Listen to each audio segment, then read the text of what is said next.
पिछली वीडियो में हमने शुक्ल पक्ष के बारे में जाना। आज जानते हैं हम कृष्ण पक्ष के बारे में। वीडियो को आगे बढ़ाते हैं, जानते हैं कि कृष्ण पक्ष क्या होता है। कृष्ण पक्ष में चंद्रमा की स्थिति कैसी रहती है, उसका प्रभाव हमारे मन मस्तिष्क पर कैसा रहता है, कृष्ण पक्ष में जन्मे लोगों का स्वभाव कैसा रहता है। पूर्णिमा और अमावस के बीच के दिनों को कृष्ण पक्ष कहा जाता है, यानी कि पूर्णिमा के अगले दिन से ही कृष्ण पक्ष का पहला दिन शुरू हो जाता है और 15वें दिन तक पहुंचते पहुंचते चांद अपनी पूरी शक्ति खो बैठता है, इसलिए वो आकाश में नजर नहीं आता। कृष्ण पक्ष के 15वें दिन को तिथि को ही हम अमावस के नाम से जानते हैं। अमावस्या की रात पूरी तरह से अंधेरे में रहती है।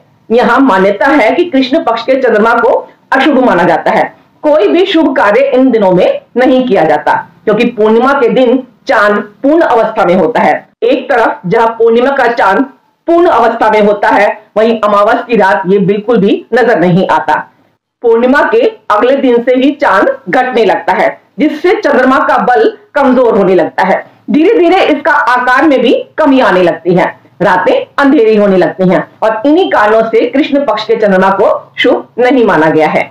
यहाँ मैं आपको ये बात क्लियर कर दूं कि कृष्ण पक्ष की प्रतिपदा से लेकर कृष्ण पक्ष की पंचमी के मध्य जन्म लेने वाले जातकों का चंद्रमा काफी मजबूत अवस्था में होता है। ऐसे लोगों को चंद्रमा के काफी पॉजिटिव रिजल्ट मिलते हैं और ये स्थिति भी अच्छी मानी जाती है। वहीं कृष्ण पक्ष की षष्ठी से लेकर कृष्ण पक्ष की द्वादशी के मध्य जन्मे लोगों के चंद्रमा मध्यम स्थिति में होते हैं, यानी कि उन्हें सामान्य फल मिलता है। और वहीं कृष्ण पक्ष की त्रयोदशी से लेकर अमावस के मध्य जन्मे लोगों का चंद्रमा बहुत ही क्षीण अवस्था में होता है, नगण्य होता है और यहाँ पर इन्हें चंद्रमा के पूर्ण क्या बहुत ही कम रिजल्ट मिलते हैं, क्योंकि यहाँ चंद्रमा क्षीण अवस्था में होता है। बिल्कुल ही अदृश्य स्थिति में होने के कारण ऐसे जातकों को काफी परेशानियों का सामना करना पड़ सकता है। ऐसे लोग काफी अधिक मानसिक तनाव में जीते हैं। चंद्रमा की घटती बढ़ती कलाओं के अनुसार ही जातक की सोच, उसका स्वभाव बनता है। चलिए आगे जानते हैं कृष्ण पक्ष में जन्मे लोग कैसे होते हैं, उनका स्वभाव कैसा होता है। ऐसे लोग बहुत ही मेहनती होते हैं, लेकिन थोड़े क्रूर स्वभाव के होते हैं। अभद्र भाषा का प्रयोग ये लोग ज्यादा करते हैं। इन्हें निष्ठुर कहा जा सकता है। दूसरों से ईर्ष्या रखने वाले होते हैं। देखने में साधारण होते हैं, काम को धीमी गति से करते हैं, थोड़े कम बुद्धि वाले माने जाते हैं, यानी कि दिमाग का इस्तेमाल ये ज्यादा नहीं करते हैं। पढ़ाई में भी इनके बाधा आती रहती है। मन पर इनका कंट्रोल नहीं रहता है। बातों को अपने दिल में ही दबा कर रखने वाले होते हैं, यानी अपने मन की बात ये खुलकर नहीं व्यक्त करते हैं। इनके दिल और दिमाग में सामंजस्य नहीं बैठ पाता है। कंफ्यूज ज्यादा रहते हैं ये, इसीलिए ये कहते कुछ है और करते कुछ और है। इसी कारण इनके जीवन में निरंतर परेशानियां बनी रहती हैं। अब ऐसा भी नहीं है कि कृष्ण पक्ष में जन्मे लोगों में सभी बातें ही नेगेटिव पाई जाती हैं। कृष्ण पक्ष में जन्मे लोग शिक्षा प्राप्त करने के बेहद इच्छुक होते हैं।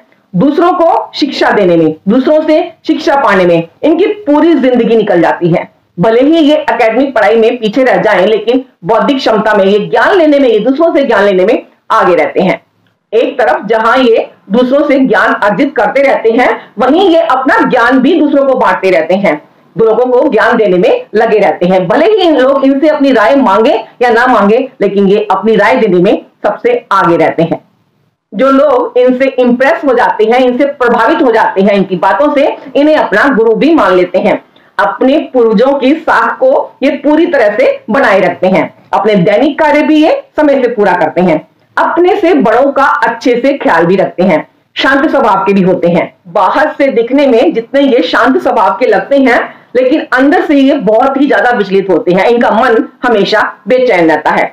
माता पिता के भक्त होते हैं। आत्मचिंतन करने वाले होते हैं। शरीर से थोड़ा ये कम स्वस्थ होते हैं। इनकी संतान इन्हें समय पड़ने पर इन्हें सहारा देने वाली होती है। इनका तांत्रिक शक्तियों पर भी अधिक विश्वास होता है, यानी कि ये लोग अंधविश्वासी भी हो सकते हैं। हमने शुक्ल पक्ष को भी जाना और कृष्ण पक्ष को भी।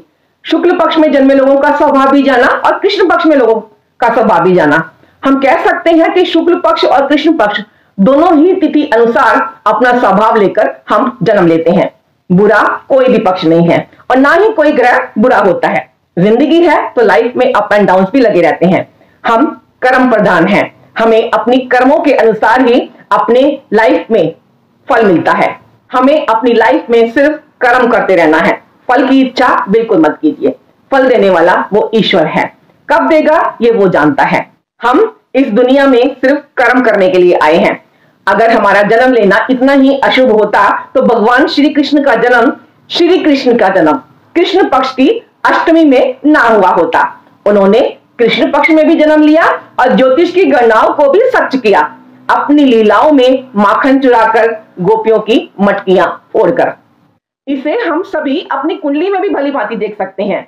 यदि चंद्रमा कुंडली के दूसरे, चौथे, पांचवें, आठवें, नौवें और 12वें भाव में होगा तो आपका चंद्रमा कमजोर माना जाएगा। ये कमजोर स्थिति में होगा, अच्छे फल देने की स्थिति में नहीं होगा। वहीं कुंडली में अगर चंद्रमा पहले, तीसरे, छठे, 7वें, 10वें और 11वें भाव में है तो आपका चंद्रमा बलवान होगा और अच्छा फल देने वाला होगा।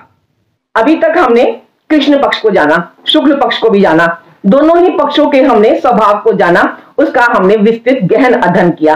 आगे हम चर्चा करेंगे अगली वीडियो में प्रतिपदा को जन्मे लोग कैसे होते हैं, उनका स्वभाव कैसा होता है, उन्होंने प्रतिपदा में क्यों जन्म लिया। इसी तरह से ये सीरीज हिंदी कैलेंडर में चलती रहेगी। आप कितना कनेक्ट हो पाए हैं मेरी इस वीडियो के साथ, कमेंट करके मुझे जरूर बताइएगा। मेरी आगे आने वाली वीडियोस के लिए आपको मेरा चैनल को सब्सक्राइब करना बेहद जरूरी है, ताकि मैं आप सबके साथ इसी तरह से जुड़ी रहूं। मैं आरुमि अभी आप सबसे विदा लेना चाहूंगी। जय श्री कृष्ण दोस्त।